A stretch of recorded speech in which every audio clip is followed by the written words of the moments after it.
Hey everybody, this is a conversation with Adam. This is a buddy of mine who filmed an episode of Urban Dictionary with me and made up a word, and who also worked on the Tappening movie directed by him, Mike, and myself.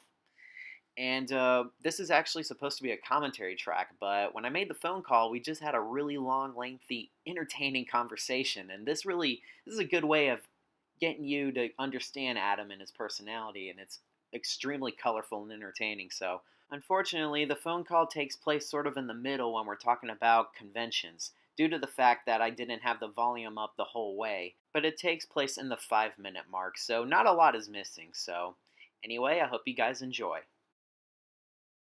I miss doing that. I haven't been to a convention in a while. So Heather's never been to a convention either. So we went to our very first one here a couple years ago. So it was cool. She had a great time. She loved it. So Which convention was it? it was Steel City Con. It's pretty much like Atlanta Comic Con. Like a little small venue. So Oh, okay. yeah, it was good. It was good.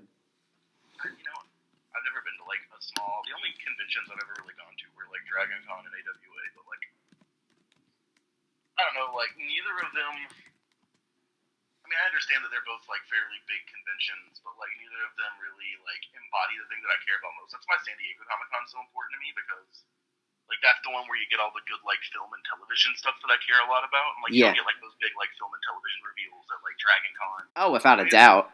Like it's a fun environment, I guess. Like I like being there. I like being around like-minded people that are into the same like dumb shit that I'm into. I'm sorry, I'm not gonna cuss. I told myself I wasn't gonna cuss. I didn't know if that was the thing I was allowed to do. No, go ahead, man. Just let it fly, dude. This is not a professional level quality anything. I'm just recording commentary on these videos I've done years ago. It's no problem.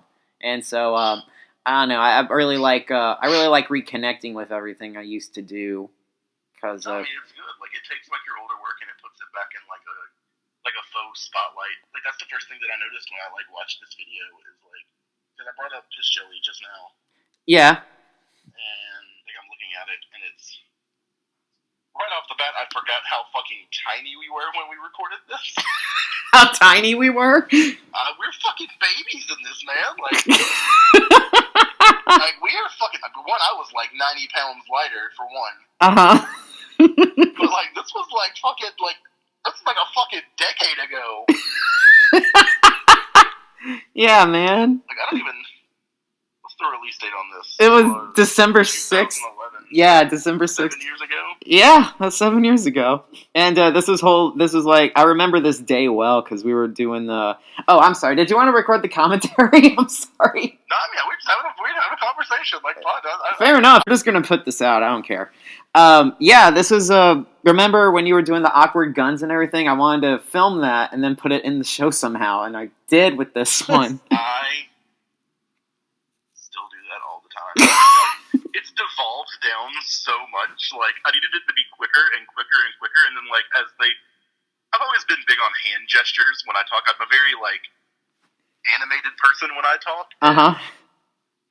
I still do the awkward guns, except it's devolved down to me like instead of me like making the dumb face and like doing the hand wobble with it, like it's devolved down to me like just snapping and like doing a quick point with the guns at people.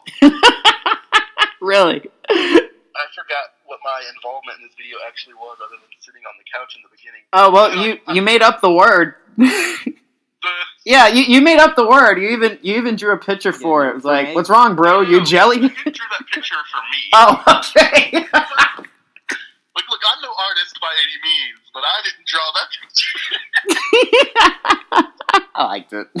I'm just gonna sit here and watch this on repeat as you talk about it. Yeah, no, like this like I remember when we did this. I mean, this was like 8 years ago. Yeah. And like I still remember all of this. Like I remember doing this. I remember filming this like the first time.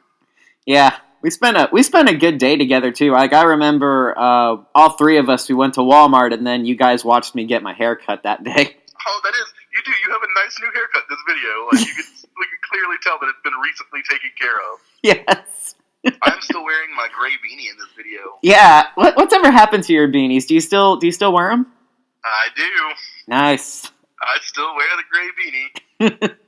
I don't wear it like nonstop like a security blanket anymore. Uh-huh. But I still wear it like a lot.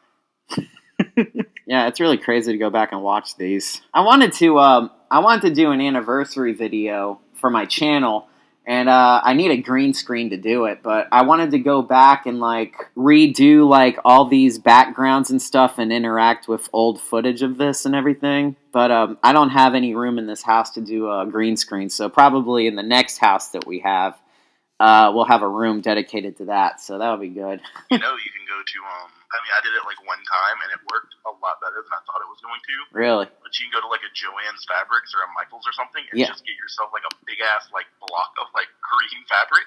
Yeah, like that's definitely what I want to do with that, because I know anything green can work. Yeah, like if you just get like you got to make sure it's the right shade of green, but like if you just like get like a big ass like green like neon green blanket, yeah, you just like hang it up and take it down at your own discretion and fold it and put it away and. Exactly. That way you don't have to, like, devote space to a green screen, and also you can move it around. Oh, exactly. Exactly. Like, that's my plan, because I came to that realization, like, maybe a couple years ago when the Space Ghost Pops came out. Heather surprised me with those, and I'm like, that's great. I still have the old Space Ghost set I made, so I did the monitor with a little green screen in front just to test it to see if it will work. And I'm like, oh my god, this is perfect. I can make my own Space Ghost episodes with this. This is perfect. So I don't get on Facebook a lot, so I didn't know you had been posting stuff. And like when we were talking last night, you were like, I recently released a thing with Mark Wiener and the Nickelodeon guy. I can't remember his name. Adam something. Like I watched him, and I was watching the intro to the Mark Wiener one, and like we were talking about, like that dude is so calm. Yeah, he's so chill. Like I loved just listening to the sound of that guy's voice. Like I was excited about it. I was just all like, "Yo, this dude is just so mellow." And he was talking about being a vegan, and like I was listening to it, and I was like, "Man, I want to be that calm. Maybe I should be a vegan." But then like my personality would never allow me to be that calm. Like I have to be loud and exuberant all the fucking time. Well, everybody's different, you know. Yeah, it was a real treat to talk to Mark. Like that was crazy how that worked out, because me and him have conversated for the last 12 years. This all started like right when I was updating the Wienerville Wikipedia years and years ago. Me and him were just talking back and forth. I asked him questions about how the show worked and everything, and then we started a friendship. He's just a really cool dude. I forgot that you made his Wikipedia page. Yeah. So like when he was all like, "You have to go on the Wikipedia and change it, Manny. I'm not a shy kid." Like, I had to pause it. I was, like, laughing so hard. Like, it wasn't even funny. Just, like, the way he was just all, like, dictating how, like, you edit the Wiki. Like, he could have just gone on there and changed it, but he was like, "No, Manny. Go change the Wikipedia page." Oh, yeah, that was really good. But the funny... also made the joke about how he was making your Wikipedia page. Yeah, I laughed at that. That was great. Man, I love that guy. Yeah, he's great, man. He totally is. And he does a whole different thing now, you know, where he teaches empathy to people. It's really cool. Yeah, I didn't know that. Like, I looked that up. We were doing, me and Tony were trying to put together, like, themed episodes for the podcast that we're doing. We have, like, one that we're going to do down the road called An Art of War, where we explore, like, imagery and, like, theory and psychology and, like, I guess between, like, color saturation and imagery of, like, depicting, like, how...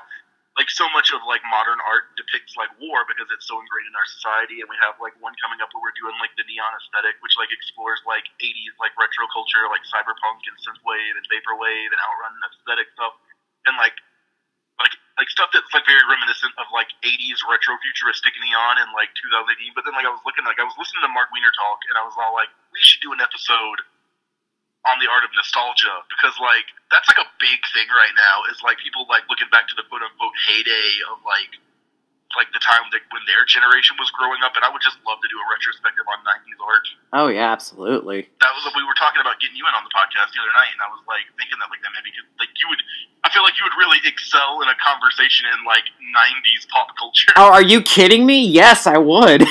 Like, 90s, early 2000s pop culture? Absolutely. Like, absolutely. I'm totally on board for that, whenever you guys want to do it. Honestly, probably sooner than later. I have to actually get with you because, like, I don't really understand how to, like, what you're doing right now. I don't know how to do it. Like, I don't know how to record phone calls. Oh, it's really nothing that technical. If you have a, what kind of computer do you have? I mean, we're recording on Tony's kind of old-ass laptop. Okay. I don't know what kind it is. is. Well, if you ever get like maybe some software or something that's like I have a Mac, so it's GarageBand, and all it is like you record your voice. I have my phone on speaker, and I'm just really close to the laptop right now, just talking. So that's pretty much how it works. It's nothing that technical. I don't need a microphone or anything, so it's pretty much how it works. It's like just a casual conversation. I spent like $700-800 on recording equipment. I could have just put my phone up to a goddamn computer. No, it's okay. I mean, we do what we can. I would love a microphone because my voice is really just, I don't really care for it very much, but, you know, sometimes I guess it sounds okay, but it is what it is. We get what we work with. Like, I don't hate doing the podcast at all, and, like, but, like, the big reason I wanted to be a writer is, like, because when we go back and we listen to it, and, like, well, like, okay, let's listen to the episode we just recorded to make sure that it flows nice, that we, like, don't say anything that, like, we don't want people knowing that we have this opinion on. Mm-hmm. Like, see if there's any sound. And I'll listen to it and I'll be all like, wow, I want to delete this whole thing. He's like, why? Is there a problem? I was like, yeah, the sound of my voice the whole time makes me want to die. No. Well, there's ways you can fix it. Like the last podcast I did, we talked for like I think an hour and a half. And the video is shortened down to like an hour because I cut all the parts where there was dead air and conversations that didn't go anywhere. A lot of just weird phrasing, like if you skip over a word or something, you could always just cut that out and re-edit it, and it works. It flows so much better. Yeah, we have to work on the editing portion of our podcast. Okay. We're trying to learn from all of our mistakes. Yeah. From like the previous 2 podcasts we did with Michael and Tyler. Tell us about. We're trying to like not make any of the same mistakes we made the first time, and it's gotten weird because we've recorded probably like a solid like 7-8 hours. Like we haven't even done our first episode yet. Like we'll sit down and we'll like turn on the mixers and we'll get the mics all set up. We'll mess with the sound levels, make sure everything sounds nice. Then we'll hit record and we'll talk for like 2-3 hours. Yeah. So we have like a solid like 10 hours of stuff recorded. That's great. Like we don't know what to use now. Like we feel like we overdid it. Like we feel like we recorded too much of like demo reeling. Mm-hmm. And now we're just like sitting on like an entire TV show like first season worth of material. We're all like, oh, we don't know what the fuck to do with any of this. And like I'll listen to it and I'll be all like, wow, I made a really good point there, or like I made a really good joke, and I'll just be sitting there listening to it and be all like, I don't want anybody to hear this though because if this is how my voice sounds, like no. Yeah, right. I mean, eventually, I think you can get it. I mean, you'll go into like a rhythm of some kind. So, I mean, I'm no expert at it either. So, well, like I don't know, like we were transitioning from recording on USB mics to like a mixing board and like condenser mics, and the sensitivity was a lot higher on the condenser mics than it ever was on the USB mics. Mm-hmm. So when we started recording, and like I got up on my pop filter, we put like wind socks on them, and we tried to do everything by the books. But I could always just hear me or Tony breathing. Oh. And it, like for the first like 3 hours we were recording, it was so uncomfortable. Like that was the first thing that I had to get through was like how to record into a condenser mic without having to listen to myself breathe in the background. Oh. I guess it just, where you position the mic, I guess. Well, I mean, it was more just like how I tilt my head and like use my face. Mm-hmm. And I mean, I got it eventually. Like, I'm a real stickler for like sound quality. Like going into it, I was like the way like I explained to Tony, the way I looked at it was like, look, here's our options. We can make a podcast that sounds bad, but then we have the pressure of like having to make sure that like everything we say is super deep and poignant and like intellectual, because then people are gonna be all like, yeah, it sounds like shit, but like I'm learning a lot. Oh, right. So like the better our podcast sounds, like in theory, I feel like it works, but like the better our podcast sounds, the less like meaningful it has to be, because they'll be all like, well, they're not saying anything important, but it sounds good, so I can sit through it. Like I can tolerate how fucking stupid they are. Because it's not like grating on my ears when they talk, and like there's not like a constant background static. I gotcha. So I was like, let's really make sure like we get all of our sound levels down. Like let's really take care of our sound quality. That way, there's not a lot of pressure to be like perfect all the time, because people aren't going to be like, well, it sounds good, so we can tolerate them saying like things that don't really make sense compared to us having to like say important things that people want to hear that makes it worth sitting through terrible sound quality audio. I don't know. Like I have friends that have made podcasts, and they've they got in and they record, and like the audio just sounds terrible. Like they sound like they're talking through fish bowls, and they're sitting in like the middle of a traffic jam, and they're not saying anything particularly important or fascinating or intelligent or informative. Do you want to talk about like important stuff? Do you want to like talk about? Do you want to do social commentary on like gun control and like cultural appropriation? And I mean, I could talk about that stuff. I feel like we just came here to talk about a dumb word I made up 11 years ago. Oh yeah, no. I'm using Kel's cell phone to watch these videos on. Mm-hmm. And her phone case is like a pink penguin holding a fish. Okay. And it's a fucking like compared to the phone case is like massive as shit. Right. So like I don't know, it's super weird. They're like people are like I'm in the car, so I'm outside GameStop because I was hanging out with Kel. Yeah. And I'm in the car doing this with you. And like people are just like walking by, wondering why this grown ass man is holding like a cell phone with a pink penguin, holding like a pink fish phone case, talking into like a completely different phone that also has like a pink phone case on it.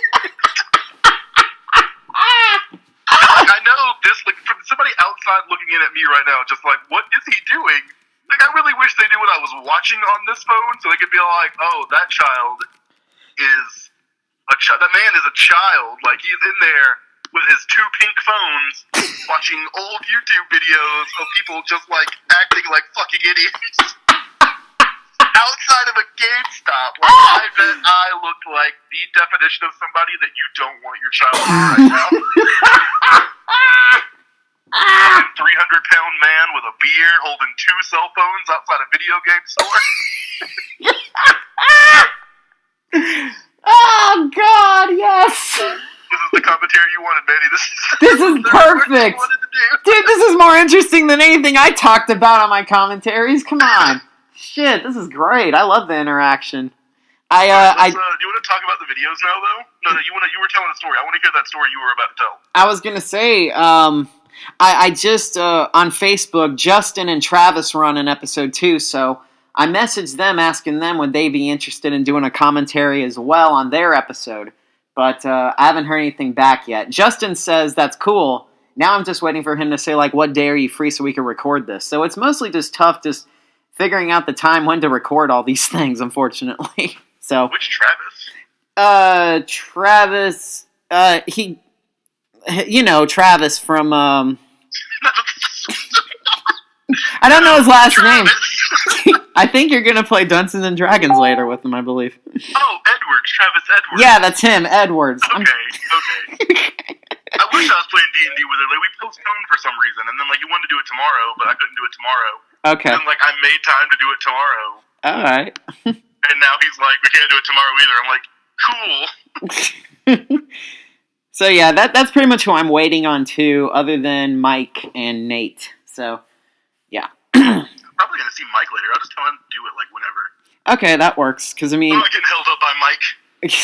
Because I'm off today, so I work Sunday, too, so, whatever. We're actually, like, in the process of talking about whenever we're going to get together to do this, because, I mean, I wanted to record commentary on, his episodes, too. So, you know me, you know my bubbly personality and how I'm never depressed or make dark humor jokes or, never moping around. I'm always just on all the time. All yeah. This sarcasm, if you can't tell. Right. I love it. My writing wasn't paying the bills like I hoped it would be. Okay. By not paying any bills at all. Okay. So I had to go out and get a real job again.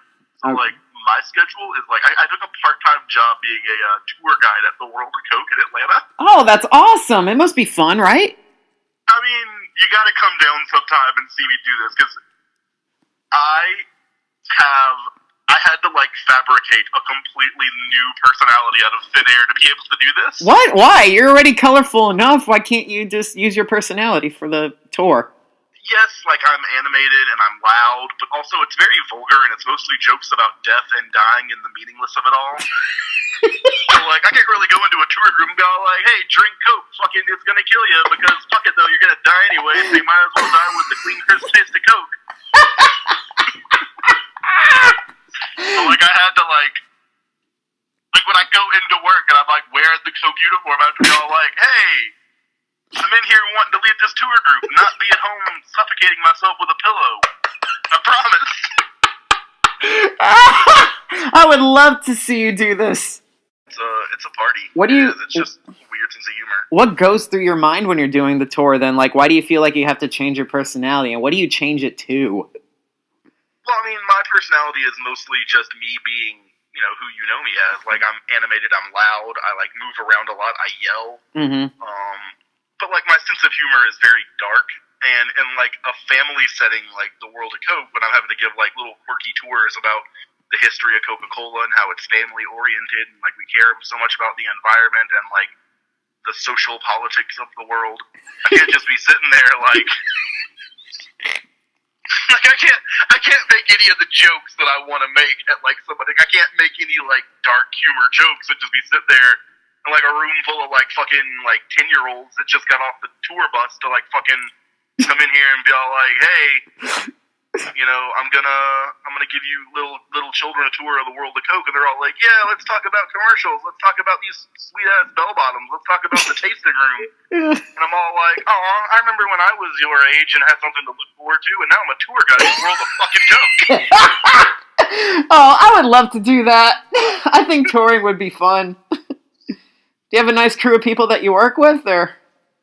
I mean, it changes. Like, they get moved around a lot. I mean, they don't, like, get fired or anything. I'm not saying, like, oh, everybody sucks at their job, so, like, I meet somebody new every day. Like, they just, the other, like, I guess the non-tour guide staff that works there, that, like, they work attractions, they kind of circulate. Mm-hmm. So, like, I like the people that I work with, I like the people that I work around, but, like, of course there are some that I like being around more than others.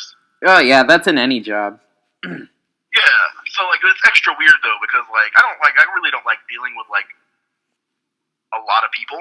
Mm-hmm. And, like, my entire job is to, like, stand and, like, be near a wall for people to come up to me and, like, en masse and be all like, hi, here's 400 questions.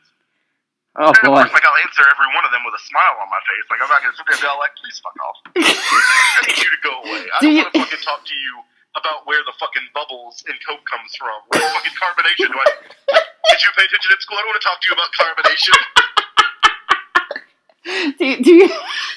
Do you have, like, a rigorous training process? Kind of.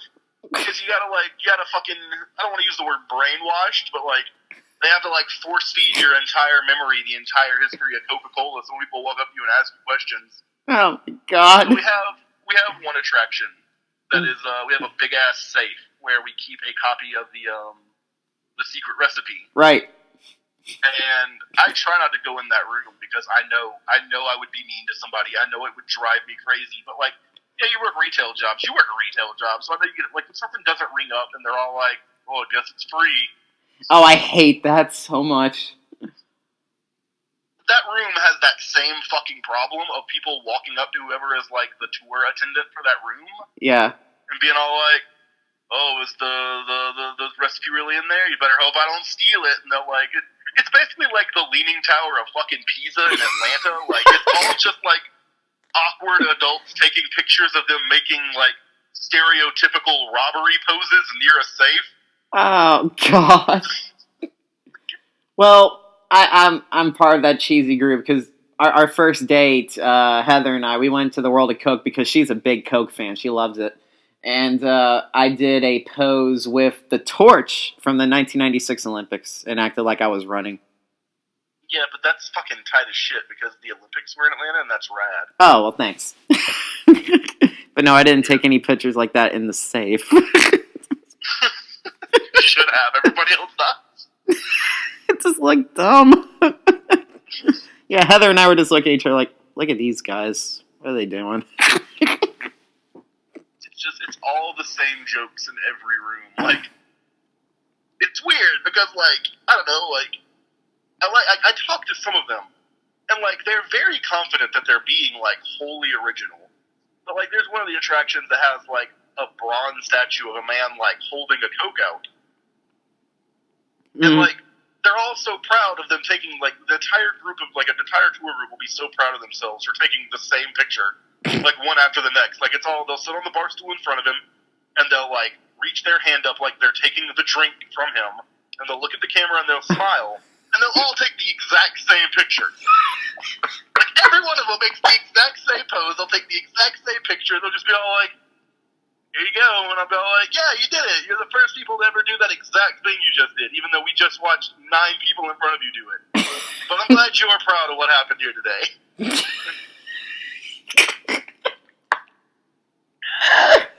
Oh, man. Wow. Okay, we've been talking for like half an hour about nonsense. Well, let's talk about the videos that you actually called me to talk about. I love this talk. This is great. Okay, so about... Are you breaking this up into like individual episodes of your conversations with, or are you going to like do this in like one like 4-hour retrospective of the history of your Space Dead Man? Is that what it is? Yeah. Space Dead Man? Yeah, I might do this with... I might do this as a conversation with, so this will be great. Because this is great. I love this. I love hearing this. Useless artist you've ever had on your shift. No, it's fine. It's fine. Okay, so I guess for the commentary portion of it. Alright, so, piss jelly. Piss jelly. Alright, how did you come up with that? Like, This is a word that is derived from what I think is my special skill. You know how like on a job application, people will ask you, what do you think that, like, what's a secret, like, special skill that you have that you think, like, helps you in everyday conversations? Well, my special skill is to be able to, on a whim, push 2 words together to describe a new emotion that hundreds of millions of people have felt before me, but maybe just didn't, like, they tried to explain and it took too long. So piss jelly was, I don't remember exactly what we were talking about, but it was exactly, like, I know it's what led to, like, the theme of the video, was that Michael had, like somebody had come home with something, maybe Nate, maybe fucking Donnie. They'd come home with something and they were all like, I just got this, like, new thing, and then like I remember somebody else came in and was all like, oh yeah, like new thing, I got new thing also, but like I got the better version of new thing. And like I remember like he was all like I remember that the comment was all like somebody in the house had said, I wish there was a way to describe the fact that like I'm mad at you and jealous at the same time, and I was just all like, oh, so like you're pissed off and jealous, like you're what's the word? Piss jelly. Because this was at a time when like rage face comics and like weird internet culture was at like an all-time middling. That's right, it was. Like memes came out. I called them memes at the time because I didn't know. Memes. Yeah, I called it that because I didn't know what they were. And I don't know, like image macros were like all over the fucking internet. And, like, that was, like, people were throwing around, like, this weird new age internet slang, and people were saying jelly at the time as a short-term slang for jealous. You know, before they did it, and, like, they do it now, but they do it ironically, like, the same way that we're all like, hey, let's go back and listen to this old Fall Out Boy album, not because we're emotional anymore, just because it's, you know, the only thing we've listened to for 12 years. Right. You know, so we still say words like jelly nowadays, but now we do it ironically, so it looks like we're less of assholes than we really are. Right. But back then, we used the word, like, jelly non-ironically, like, in conversation. Right. My favorite is still You Mad Bro. Yeah, I remember that one. But either way, that is what, like, the derivative of that word was somebody was in the house and was just like, oh, so you're pissed off and jealous at the same time. You're piss jelly. And I have to say, also at a time in the house where I mean, I guess I've always been like socially awkward and just like hate conversing with people, even like my closest friends in the world. So it also just happened to line up at a time when we were all living together, where I would get myself out of conversations where people would ask me a question and I would do the awkward guns hand gesture. Yes. And then the rest is history. And we're just like, I've got an idea. And there we go. We shot the video like this. And I have to say, the 3 of us on the couch look really great. We were babies. Are you looking at it right now? Yeah, man. I'm looking. I literally am looking at it right now, and we're babies. Yeah. Man, it's crazy how much time has gone by with that. I was talking to Mike, too, and I was thinking about bringing the show back. You know, like, what the hell? Why not? So, I don't know. I might bring it back, but I want to do it, like, in a better way. Instead of just, like... Because the way I used to do it was I looked at the most awkward, dirtiest word, And I would just pick it and then do it. But yeah, that was my intentions, was to find the most dirtiest word and make it popular. And I think I did, because my most popular video is Charizarding. I'm amazed that one is the highest views ever. Because that was like the stupidest video, and a lot of people just like Google the word Charizard for fun. Yeah. And the way I shot it was great. And I loved it. I think it was still one of the funniest and dirtiest videos I've ever done. So, not work safe, I don't think, but, whatever. I forgot that Nate was in this video. His involvement is weird in this. Oh, I didn't know he was. He's in, like, the last, 2 seconds of it. You ended the video with him just standing in a doorway wearing sunglasses. Oh, no, that's Mike. Is it? Yeah, because Mike and I are saying, like, looky, we have the new Marvel Capcom game and everything. And then I get pissed jelly and I just leave the room, and there he is with sunglasses.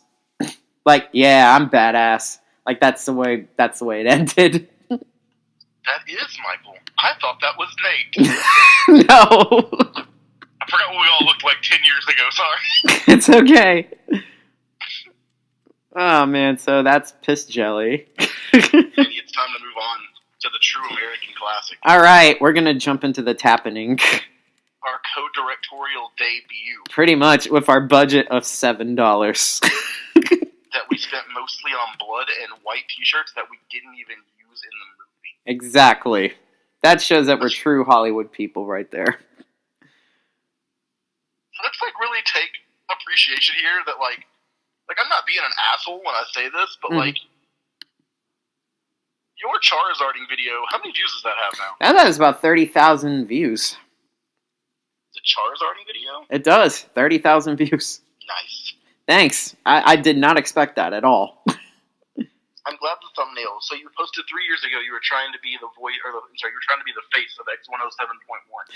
Yes, I was. That was an old radio station back in 2014. Now it's defunct.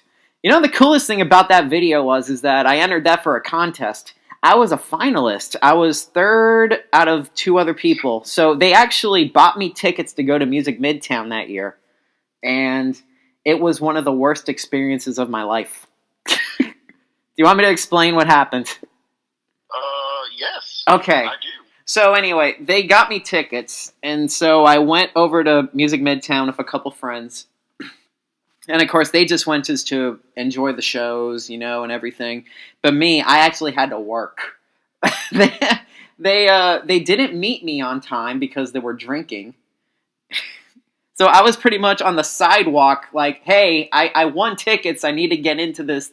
I need to get into this show. So I waited like a half an hour, and then the radio guy came up and, got me and everything. And so he was like, all right, here's a microphone. Have fun. So I pretty much had to, promote myself, and I'm not really good with speaking in front of people, so I didn't know what was going on. So I just let it all hang out, and I was, yelling and stuff, like, hey, pick me for this and whatever. And then I did it for a couple hours, and I'm like, I'm doing nothing here. This is terrible. So they also gave me flags to fly around and beach balls to throw that had the X logo on it and everything. And I pretty much just abandoned everything because I'm like, fuck this. These guys really don't care. They were just drunk and they just didn't give a shit. So I'm like, I'm just gonna go enjoy the shows, and I did. Fitz and the Tantrums were awesome. Bastille was great, and Lordy was retarded, but it was okay. Did you just call her Lordy? Yeah, isn't that her name? I think it's just Lord. Oh, it's... now I'm questioning myself, so thanks for that. Have I been wrong? It's gotta be Lord. It's Lord. It's not Lordy. It's Lord. It's gotta be. Oh, I can doubt myself when I know that I'm not wrong. Sorry. So yeah, that was a terrible experience, but I had a really great time just watching the concert. It was cool. Bastille was really neat because it was on the Honda stage, and they had Squidbilly clips on the side of the stage. It was really neat. They had what? Squidbillies. Remember the Adult Swim show? Oh yeah. Yeah, they had them playing on the side of the stage. It was really neat. And Bastille singing "I Don't Want No Scrubs." That was very funny. All right. So I didn't realize that Bastille did a cover of No Scrubs, and that's very important to me. I didn't catch it right away, but when it sunk in, like I got really excited, and I'm sad I'll never get to see that. Oh, I'm sure. I'm sure it exists on YouTube. I'm sure. Here's hoping, because I have to go look it up right after we're done here. All right, no problem. So, are we ready to start the Tappening then? Let's talk about the Tappening. Okay, I'm pressing play. Let me also press play then. We are somewhat synced up. Now we're going to watch this 9-minute video together. Yes. Total silence, and you're going to record all of it, and then we're going to talk about it afterwards. Okay. Or we can just commentate through it, whatever. Yeah, we're gonna do it live and in action. This is gonna be the co-director comment. Okay. This was a Halloween episode. Your Urban Dictionary word was psychosis. It wasn't an Urban Dictionary word. We actually used a real word. Yes, we did. You know, ironically, we did. And that's the shot of the house that you took. Remember how difficult it was? You were on the trash can shooting this. I was on top of a trash can with a fucking shitty old iPhone. But you know what? It was a good angle. Yeah, and it looks good. It's HD, so it's really good. We should have found a way to get the scene more stable. Well, it's tough to do that. There's the old living room. Wow. I'm glad that we recorded this and not one of us can even be bothered to throw the fucking cup on the table away. It gives it a real guerrilla style quality. I love it. There's Mike's door. I can only tell because of the red bubble sticker. Yeah. There's my old room. I feel like this video was less of a video that we made and more of just a constant look at all the cool pop culture shit we just have in our home. Pretty much. There's the dartboard I have Johnny Depp's face on too. Or Johnny Depp's face on a dartboard. Yeah. You do hate Johnny Depp. Yeah, just not a fan. Here's where we obviously used a different camera. Yeah, this is actually the MacBook camera where I filmed all the episodes with. And that's just me doing an introduction there. I like the lighting with it too. It made it really dark and dreary, I think, so I think it looks good. I feel like we should have filmed so much more stuff. I feel like we shouldn't have tried to rush it when we were trying to do it in 3 nights when we waited way too long. Uh-huh. Because I feel like we segue so many times in this to unrelated scenes. Right. I mean, it was still a blast to film, but we had so much more potential just to be fucking idiots in this. I know, but we were only like you said, we only had 3 nights to work on this because I had to edit this, and it took I think a day. I think I edited this thing in a day and a half, I believe. What's the upload day on this? October 31st. We wanted to get it up on the 31st, and I don't remember when we started filming this thing, but it was probably that week, I believe, or maybe it was 2 weeks. Maybe it was 2 weeks of filming, I believe. But we only. I think it's super fun that it's weird seeing your room as your room since when you moved out, I moved into that room, so yeah. I see it as my room also. Yeah, so it's we both live there. No, we got so many good tropes out of this. I feel how long has it been? It's been 7 years since we made this? Yeah, about 7 years. I think I don't know when the next time you're coming down is, but I really think it's time for a sequel for this. I would love to. I know we still have the suit and the horse head mask. Yeah, I know Mike still has those. Yeah, there could definitely be a sequel, I guess. I mean, but I have to come back from the dead, apparently. Maybe it can be it's not a sequel, it's a reboot. We're doing reboots now. Oh, okay, reboot. So we're gonna reboot. Right there where I turned the light back off, that was real. When you tripped? Yeah. I don't remember where we put Michael for this scene, because I know he wasn't, he was in the room when you were, recording. Yeah, I think he's on the right. I think he's on the right of me, just kneeling down, because there's a scene where he comes up. So I think he's just squashed there, because I had the table there, and I had the bed there. I always loved how, naturally, ocean blue your eyes looked in this scene. Oh, no thanks. editing. Oh, thank you. The horse head mask. Yes! That you ran outside. I feel like we had a whole discussion on where you were supposed to run. We were all it's a horror movie. Outside is obviously where you're going to go. Oh, remember this where the neighbor saw us? Oh yeah, we waved at him. Hey, don't mind us. Yeah, we're just filming this.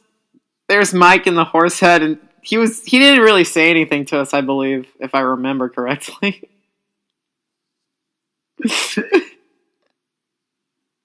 Yeah, these shots look great. I mean, they look like something. I forget like how I filmed like so many of them. Yeah, you did all this. I think you directed this, and you shot pretty much like 90% of this. I like to believe that we all directed this. Yeah, all three of us pretty much did. I'm going to tell people about this. One day they're going to be all like, Adam, you're a famous screenwriter and director now. Like, do you remember your humble roots? And you're like, name my first movie. I was like, that's not my humble roots. You want to see something that I made?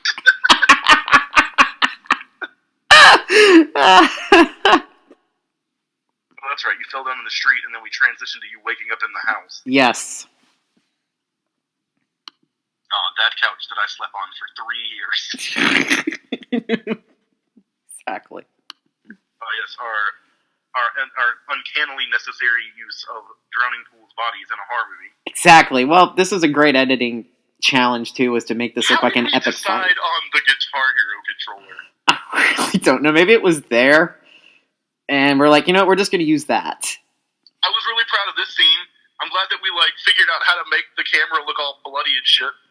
Oh man, that was such a great idea. We had a legitimate $17 budget for this movie. Yeah, we did. We spent more than half of it on fake blood. And Moe's, because we ate Moe's before we filmed this. I forgot we spent most of our budget on dinner. I like this because we did this ourselves. We didn't need any Indiegogo's and Kickstarters for this. So it was great. I mean, look, we could have used the extra money, obviously. Well, yeah, definitely. But for 3 kids that drank way too much, we did okay with $17. I think we did.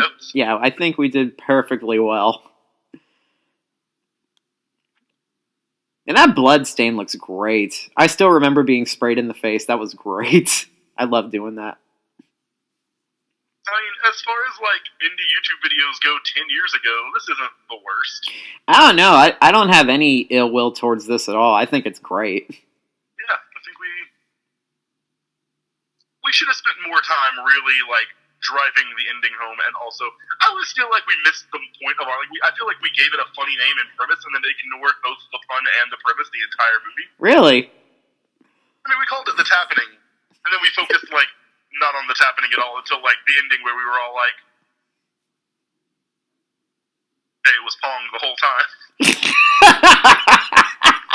But I mean, even the people that I showed this to, they're like, oh, I didn't know that it was going to be Pong. So it worked. It actually made people surprised at the ending. This is the part where you filmed it because I had to be in the movie. Yes. In my hat and jean jacket vest that I still wear because I'm perpetually 13.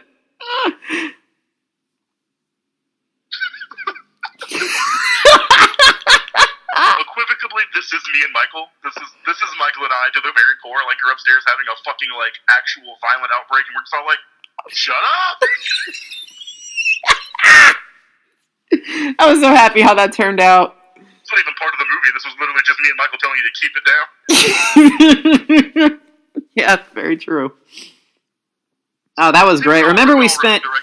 Yeah, remember we what was it? We spent so much time keeping that camera still and having Mike dress in that horse costume, and so we could get that shot on the last part of the door. I think people watch that and they're all like, ha ha ha ha ha, look, these 3 kids made a dumb internet video. Doesn't really make a lot of sense. They probably made this in one night. Well, we did make that in 1 or 2 nights. I think it took 2 nights. But I feel like people really don't appreciate how many of those shots that are the 14th, 15th, 27th take we did. Yeah. See, there was a lot of retakes for this. I mean, I even made there was so much extra stuff that I made a behind the scenes video of it too. Yes. So, and I love the way that turned out. Especially, I'll never forget this, especially the argument. Remember, you had a fucking printer? Alright, do you think you have enough space now? Yeah. Alright, that works. Sorry about that. There's a printer in the way. You have a printer? Yeah, I just... What? You always had a printer? Yeah, I told you. I told you I got a printer. Do you know how often we've needed a printer? Does it work? Yes, it does. Man, we're gonna. What the fuck, man? We're gonna actually kick your ass when this is over. We could use the printer then. We could use the printer. We're gonna actually kick your ass when this is over. Yeah! See, look. You shit! God damn it! Me and Michael literally got on like hour drive. It's a sweet printer too. It's a printer. Everybody hates you, Manny. I quit. You fucker. No. I had no idea. You know how many times? I told you. You know how many times I've needed a printer? I told you I had a printer. Just in the last year? We were looking for a printer. We didn't get to move out one time because Michael couldn't find a printer. We couldn't send off our home application. Okay, well now you know I have a printer. We could have had a different house by now. The only thing is just I don't know where to put it because I have no room in the room for it. Did you paint a replica of the Mona Lisa? No, that's my daddy did that. Oh. I'll say, because that's kind of a scary painting also. Let's bring that to frame. Alright, so after we're done shooting the movie, we'll just put the printer somewhere. If you want to put it in your room, Mike, you can. That'll be no problem. Hold on, let's get my keys up here. Alright. Alright, so I'm shooting. You know what? I just shot the whole scene of you guys just completely reaming me because I have a printer. The whole argument is on that on tape. I love it. Just like completely, like I remember we just went in your room and like one of us needed a printer real bad for like a job. Like I think we were like trying to print out something that a job was trying to give us, and we were just like, "Come the fuck on, dude! Like we needed a printer, and you just had one the whole time." Like, yeah, like don't you guys have printers? Like no. That's why we were asking you about a printer like 4 days ago. Like, God damn it! And the funny thing is, Mike hit me with the horse head mask. Like, God damn it! Well, this was at a time in our life where, like, Michael and I were inseparable. Yeah. And, like, everything we did, like, together. Like, we even worked together and had, like, the same work shifts together so we could really optimize the amount of time that we just spent together. Mm-hmm. And, like, we really needed that printer. So we were both equally as mad about it. You were just very caught off guard, and you were just like, "Oh, I didn't know. I'm sorry."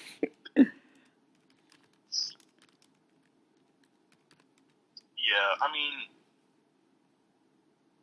this was a masterpiece, and nobody will ever tell me otherwise. I mean, I think it's great. Still to this day, I love it. I don't remember the conversation that we had. I don't know what led up to it. I know to this day I still defend the decision that we made. Yeah. People, like, I'll show the video to people, and they'll be all like, "Hey, you want to see this thing that I made, like, a decade ago?" And they'll be all like, "Yeah, sure." And I'll show it to them and be like, "So, like, it was okay, but, like, my one big question is, why was there a gun in the bathroom drawer?" Like, and I was like, "No, you don't get to ask questions. Like, I don't know why there's a gun in the bathroom drawer. I don't remember that. It was 10 years ago. I don't know how we landed on guns in the bathroom drawer. You can suspend the disbelief for a minute, man. Okay, it's a movie." I explained it to somebody one time, and I was like, it's like me and Manny and Michael and Nate and Donnie, we were really paranoid people to a certain degree. And, like, you ever go into a bathroom and, like, the shower curtain's closed, and you're all like, "There's probably a serial killer in there." Like, so we were like, "Fuck it, let's keep a handgun in the bathroom just in case." You're gonna swing that motherfucking curtain back, and one day there's gonna be a guy standing there with a goddamn hatchet. You're gonna be all like, "Oh, wrong choice, buddy. I have a handgun right here." You know what? That's a really interesting question. I don't know. I think we just put the gun there just to end it there, I guess. Because, I mean, it had to end with me killing myself because I was driving myself crazy. Here's the thing. Here's the most important commentary that we're going to get on this entire video. What's that? I feel like we had been working on this stupid video, and we've gotten to the point where we're like, okay, we have to film the scene where Manny dies now. And we were like, oh, we didn't think about this part. How does Manny die? And we landed on, like, suicide by gunshot. I don't remember how we landed on it, but it just seemed like, but he's going to die in the bathroom. It's like, yeah, but it's fine. Like, maybe he carries the gun in there. Maybe he doesn't. Like, so where are we going to put the gun, though? Like, let's put it in a drawer in the bathroom. And then, like, I feel like the conversation was, how are we going trying to explain to people that ask why there was a gun in the bathroom. And to this day, I feel like 9 times out of 10, the only people that question that is us, and it was our fucking decision. Like, people, other than like 2 or 3 times, has somebody ever been all like, why was there a gun in the bathroom? But like every time I watch it, I'm all like, why the fuck did we put a gun in the bathroom?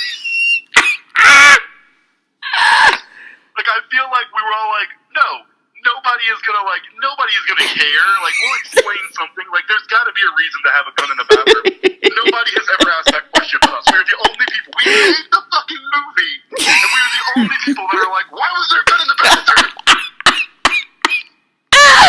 What the fuck were we doing? What kind of drugs were we on? We were all like, fine, we can explain a gun in the bathroom. I don't know. We fucking forgot why there was a gun in the bathroom.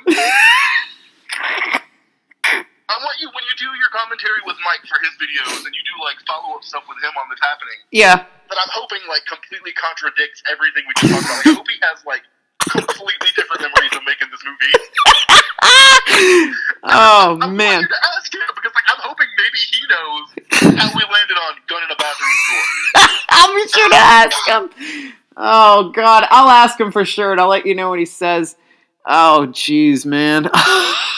I really wish like we could get all 3 of us to commentate on this all at once, but it's all right. We have to work with schedules and what we have. But my God, yeah, that's a really good question. I'll ask him. My lunch break is over now, so we have to cut the interview here. Okay, man. Well, listen, I ran a little bit longer than I should have because I wanted to make sure we got through everything. Here's the thing. Okay. As of right now, we have material. Take this, do whatever you want with it. Make it a whole fucking episode. We had a great time. That's fine. Yeah. You have my blessing. You have my encouragement. But talk to Michael and see if we can't get like a good like conference call going of the 3 of us. No problem. I'm available whenever. Find out when Michael is doing it, and then like do an interview with him, and then see if he can put some extra time, and then like we can do another one where it's all 3 of us together. No problem. That works for me. All right. I love you, Manny. I love you, and please keep in touch, dude. This was great. Thanks for talking with me. I forgot to give you my new number because like I only put like 4 numbers in my new phone, and I don't think I had your number in my previous one. Like I've changed numbers like 3 times since the last time we've actually had like a phone conversation. Yeah. So text me whenever. Okay. I'm always down. Now that I'm getting like this whole studio set up, like I'm always down to do like extensive like long distance creative stuff. We're gonna get you on the podcast. We're gonna do a nostalgia episode. We're going to talk about, like, television and movies of, like, the 90s and, like, the early 2000s. Oh, no problem. I'd love to do that. Thanks. Rad. All right, well, I'm going to head back to work, and I will talk to you later. Talk to you later, man. See ya. Love you. Love you. Bye.